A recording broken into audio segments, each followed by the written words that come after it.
Some of you have listened to my videos before and have watched me testify about a few things in my life, and right now I'm going to talk about something that has to do with the disease that I have, multiple sclerosis, as some of you might know, and my followers, Lord, thank you. It's not bad news, it's good news. So, I've had multiple sclerosis for over 25 years, and I found something that's helped me lately in the last few years, and one of the reasons why I haven't been making any videos is that I've been busy doing other things.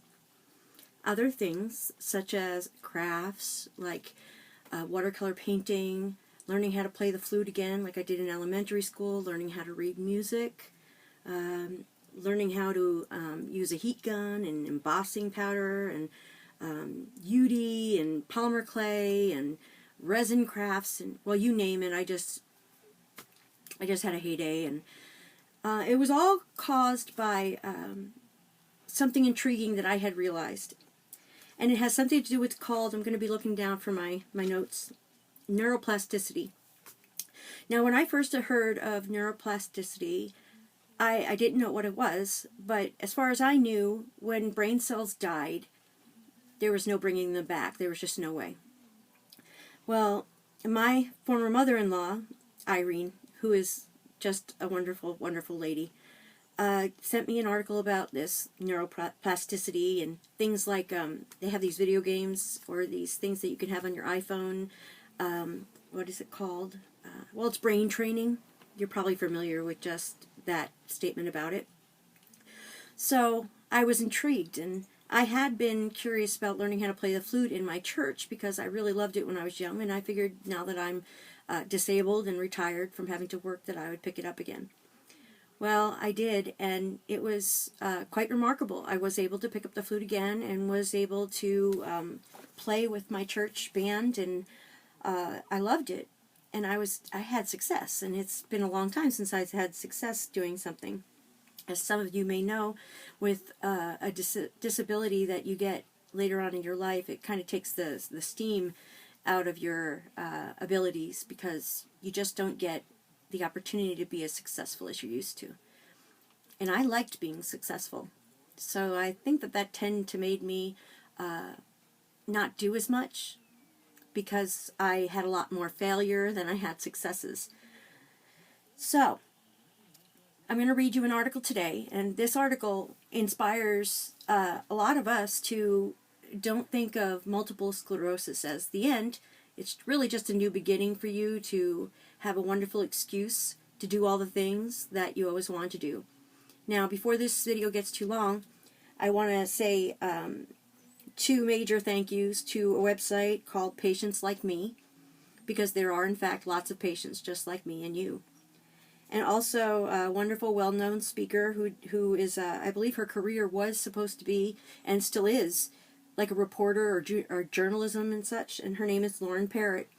And she also shares in our experiences with multiple sclerosis, so I can't say enough kind things about her. I've watched and cried with her many times, and I'm so grateful to the Lord that I feel like I can be the one on this end of the video and share some of what I've learned. Now, this is an article that I found on bigthink.com, and I'll read it as best I can, but pardon me if I do have any mistakes, because that's one of my troubles, and ironically, it's also talking is what I supposedly do best. Okay. Neuroplasticity. You can teach an old brain new tricks. What's the big idea? Your brain is more flexible than we've ever thought before. It changes because it is constantly optimizing itself, reorganizing itself by transferring cognitive abilities from one lobe to the other, particularly as you age. I've aged. After a stroke, for instance, your brain can reorganize itself to move functions to undamaged areas. And yet, due to the lifestyles we lead, we tend to not make full use of our brains. This is a very interesting thought, because I don't think that most of us take full advantage of that theory since we didn't know it existed. Dr. Dennis Charney, Dean of Mount Sinai School of Medicine, has studied how the brain responds to traumatic changes in people's environments. In the video below, Charney describes how prisoners of war who were placed in solitary confinement developed unusual cognitive capacities, because the only activity they were allowed to do was think.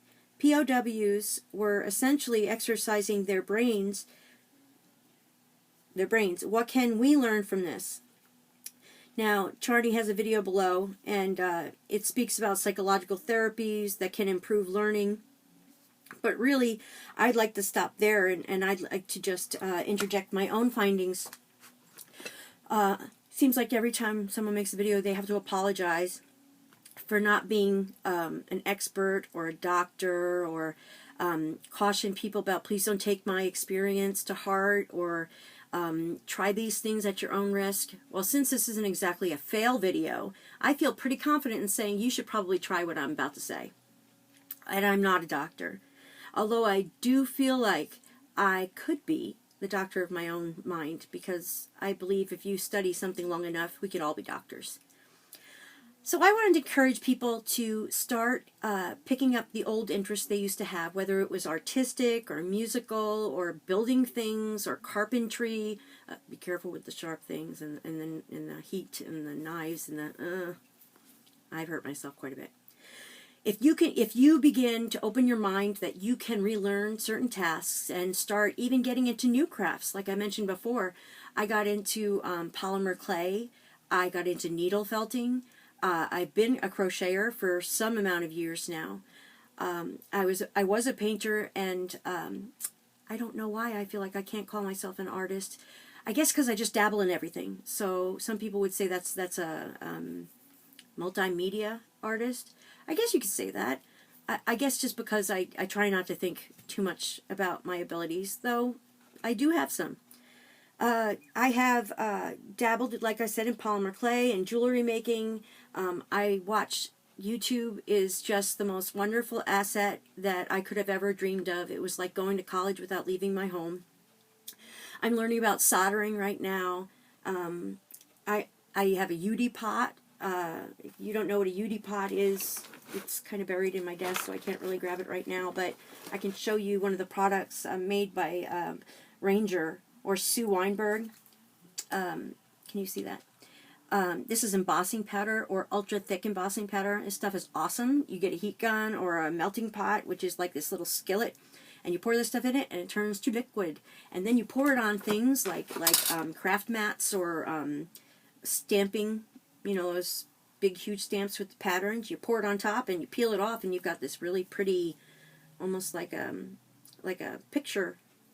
And you can add things like wonderful things that the art community has, like perfect pearls, which is basically eyeshadow with a bonding agent inside, and you heat it up and it melts together and it turns, you know, like flush with your pattern, and it's amazing. I've also started, you know, making molds for the things I would like to make. I realized recently that there's something that I was all my life, and I never realized it had a name. But I've recently realized that apparently there's this Japanese or Asian community that loves really cute things, and it's kawaii, and that actually means cute. So I realized, I said to my husband, I was like, I never realized I was kawaii. And he just thought I was quirky, which I think I still am. But I am, and I always was. And I don't know if you can see this or not, but if you look over here at my little unorganized place over here, you can see my Munchie-Chi, which is a monkey that I had when I was a little girl. And she has little Hello Kitty slippers and a little Hello Kitty bow, and I'm dying. And I had this very small scale, about 7 inches tall, when I was a little girl. But you know what? These are the things that give me great joy now. And they gave me great joy when I was a little girl. And I guess when we grow up, people tell us, you know what?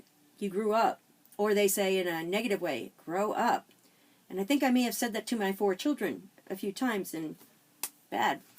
You don't necessarily have to grow up in that way. In responsibilities, we have to grow up, but things that we love never have to change.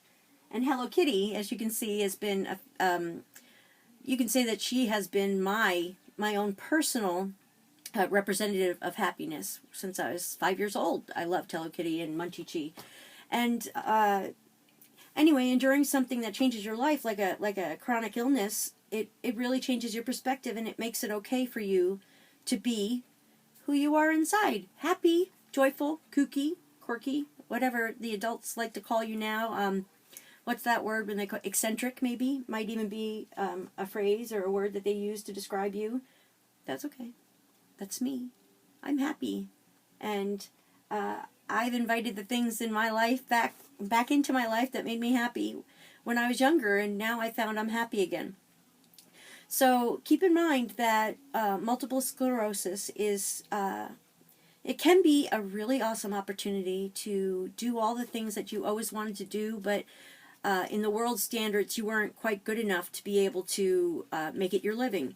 Now I don't have to worry about that. I worked at Target for about 7 years, and I'm now on disability, so I find myself more free to experiment with some of my creative qualities that I had all my life, but never got to really use them for any kind of practical purpose. And I was taught if you can't make a living doing it, you're probably going to find something that you can make a living doing. So that's basically the message of this video to the people who have multiple sclerosis. You're going to be depressed. Your life is going to change. People are going to stay with you. People are going to leave you.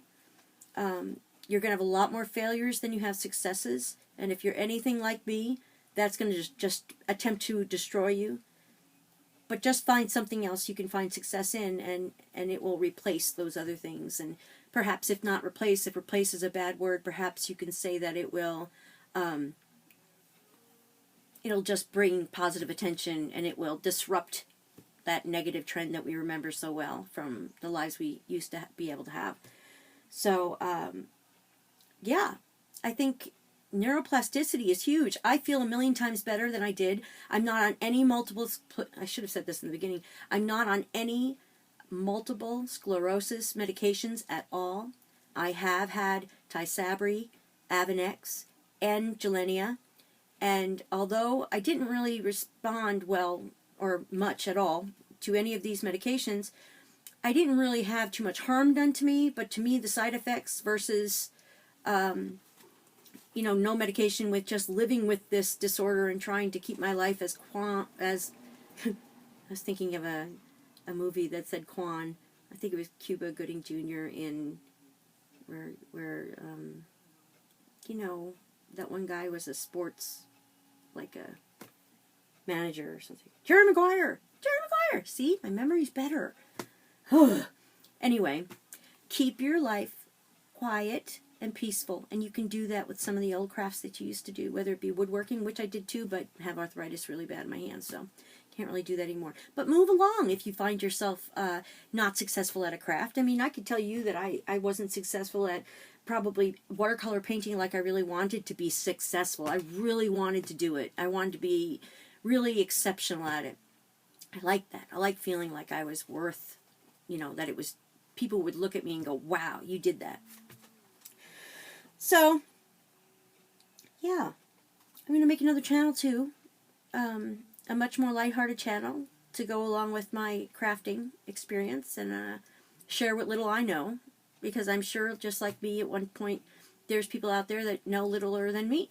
So, okay, well again, check out Lauren Parrott. She's a wonderful speaker about MS, and she's made great strides also.